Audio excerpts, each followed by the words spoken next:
biggest takeaway from the last 2 weeks? What kind of pleased you most, I guess? How guys responded to each situation. I said one of the most valuable moments of the trip was going to be when we stumbled. How did guys respond to it? Played a really tight game against Arkansas, and I love how the guys responded to it the next day. And even right after the game, it was just togetherness. We battled. We learned a lot from this game. Let's make sure we make adjustments real quick tomorrow.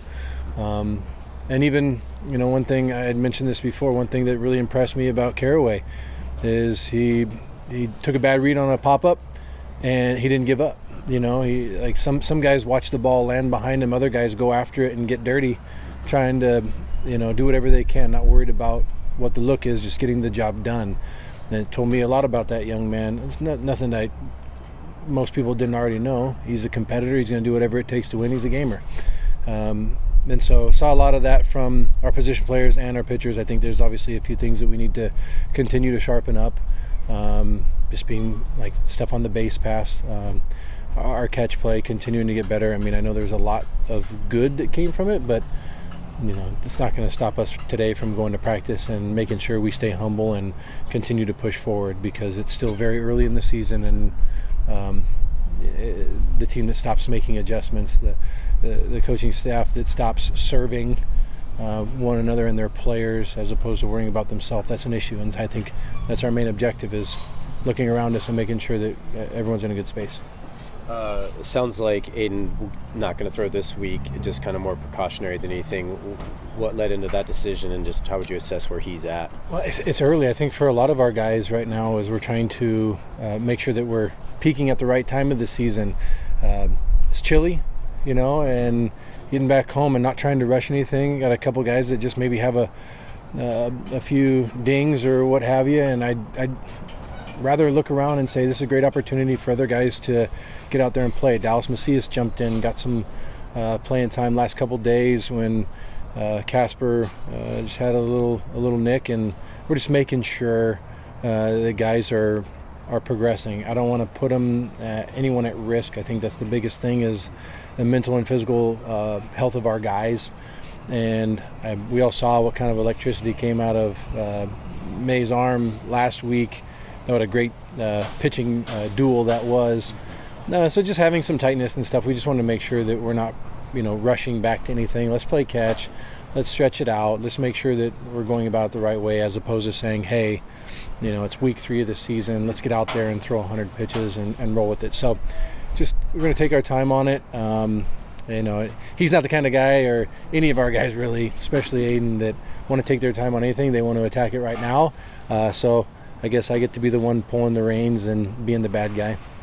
Was there any medical testing required, like an X-ray or an MRI or anything, or did you guys just evaluate him? How you feeling, big guy? Okay, good. Well, here's how I see things and where we're going to go with it. So really just getting back from the road trip. We'll get out there today and move around. And, I think the biggest thing, Monday we traveled, so Tuesday was off. And today, we'll shake off some of the cobwebs from sitting around. Hopefully guys finished up a lot of their classwork, getting back on track with all that stuff. But we're just going to, I don't think any of that stuff is necessary, like to jump into it and start worrying too much. Let's just take our time with it and see how the body's feeling.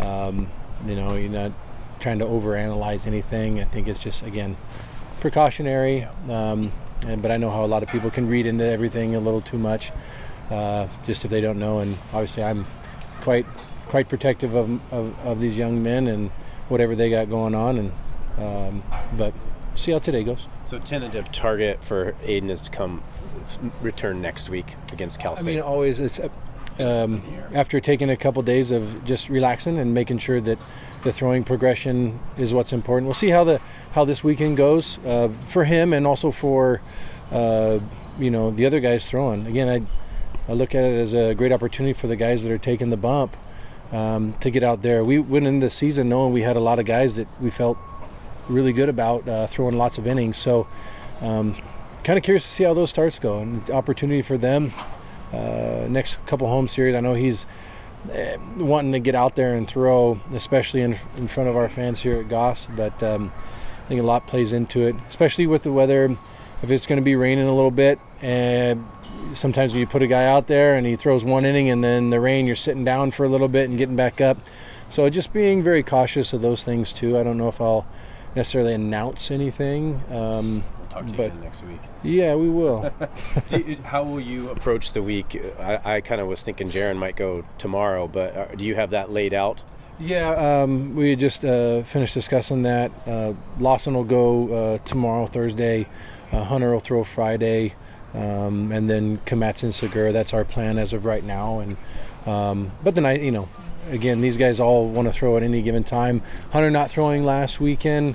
Segura and all those guys going long. It put us in a good spot knowing, hey, what could possibly happen this week and what kind of spots need to get filled. So Jaron will be real fresh for Friday, which we're excited to see. And I know he's excited to pitch in front of Goss fans. What were your emotions after Joey's return, that first game hit back? I think everyone just wanted to give him a big hug. You see the excitement on his face. And then getting to do it again, in the Rangers Big League Stadium.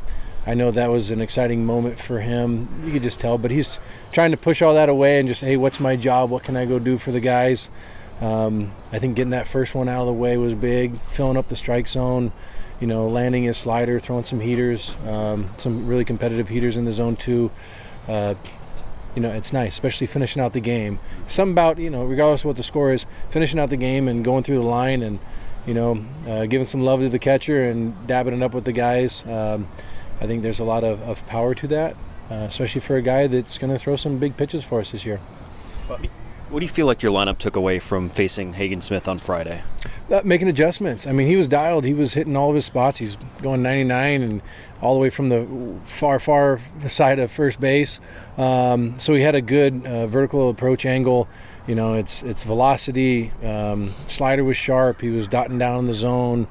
But regardless, striking out that many times, regardless of who it is, and I think just opens everyone's eyes. Okay, we got to keep training. We got to prepare for this thing. Are we going to face him again? I don't know. I think everyone walked out of that game and said, we do want to face him again. We want to face, all the best arms out there. It's what's going to make us better. And the guys love the challenge as opposed to hoping for something less than that, which is exciting. But just making adjustments, going up there with a plan, understanding if a guy's throwing 100 miles an hour, you can't cover the entirety of the plate, and you have to be ready. You have to have a good move with your hands, and you start too early, you're going to be susceptible to swinging at something down and out of the zone. But I think the guys are going to use that, especially now that they're home and they can use the cage to drive them forward and on their approach. Preparing for that guy, preparing for guys like him. Just like last year, the guys were upset we didn't get to face Skeens. The best pitcher in the country, they want to face it, that's a very positive thing to have. Do you guys have a way of replicating that kind of stuff to practice against? Yeah, I throw left-handed from 5 feet away, and I still couldn't throw that hard. Hard to replicate that kind of stuff, but a lot of times it's angled BP, using the machines, especially with really spinning it to have guys have to get on top and getting on time. Coach Gibson sets together a really good plan for our hitters, challenging them, making sure they're feeling good with the basics, but also putting together some stuff that's out of the ordinary and just testing how we're going to respond to it. So a good mix of both, but hard to replicate that as we don't have any coach on staff that throws BP like that. Do you guys have a way of getting one of those traject machines? The big leaguers have? Make a donation and line that up for us. You got machines though. We have quite a few machines. Yeah, we have jugs and hacks and line them up from every different angle and close, up, down, you name it. But I have seen a lot of those projector machines, and I think there's some use to it. But I don't know. We got plenty of other gadgets that we use, and I think it just depends on the guy on what situation or what tools we're going to use for him. Hey, with Brady, I assume he kind of hurt his ankle there, colliding with Boz out in that pop fly. Is that accurate? No collision or anything like that. Just more so like a little catch in the turf. Oh, okay. But he's already responded really well, and I know he's going to be pushing me to